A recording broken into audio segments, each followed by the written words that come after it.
be making a delicious spicy chicken recipe using Guajillo sauce. So I'm starting off with some chicken. I've already added salt and pepper to it, and now I'm frying it in 3 tablespoons of oil.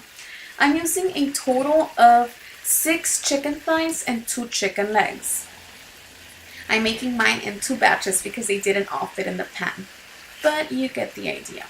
So we're trying to get these nice and golden brown on the outside, even though the inside is still going to need to finish cooking. That is going to finish cooking once it's in our Guajillo sauce.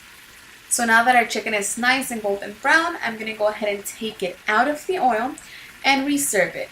Meanwhile, let's go ahead and make our Guajillo sauce. So for our Guajillo sauce, we're obviously going to need chiles guajillos. I'm using a total of 20 chiles. And I'm going to add 5 chiles puya. If you cannot find chile puya, don't worry. Make it with guajillos, but now you're going to use 25 rather than 20. So let's take the seeds off and devein our chiles. Once that's done, we're going to go ahead and add it to a pan with nothing on it, no oil or anything. Just make sure that it's nice and hot. And let's get these toasty. Once they're nice and toasted, we're going to add enough water to cover our chiles. And let's let them come to a boil.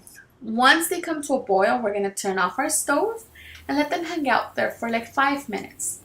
Meanwhile, we're going to cut 1.5 tomatoes, 1/8 of an onion, and 1 garlic clove. We're going to add this to our blender. Once the minutes have passed, we add our chiles, 1 tablespoon of salt, a pinch of oregano, a teaspoon of cumin, and 1 clove. We're going to strain this over some oil. I'm using a little bit of the oil that was left from the chicken. I threw most of it out, but I left a little just for this.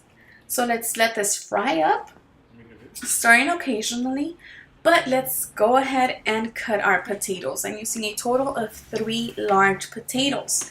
I'm leaving them with the skin on, but you can peel them if that's what you prefer. Also, I leave them pretty chunky so that they won't get mushy. I am then going to season our sauce with some nor Suiza, about 1.5 tablespoons to 2 tablespoons.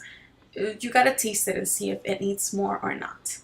Once our potatoes are in there, I'm going to add my chicken. And let's get everything nice and smothered in the sauce because that's what's giving it all the flavor. Let's cover this up. Mine doesn't have a lid, so I'm using foil paper. And let's put this on nice and tight. We're going to allow it to cook covered up on high for 10 minutes, then on medium for 35 minutes. So after 45 minutes, you should end up with something that looks like this. I hope you guys enjoyed the video. My suggestion is that you serve it over white rice. Thank you guys so much for watching. Don't forget to subscribe.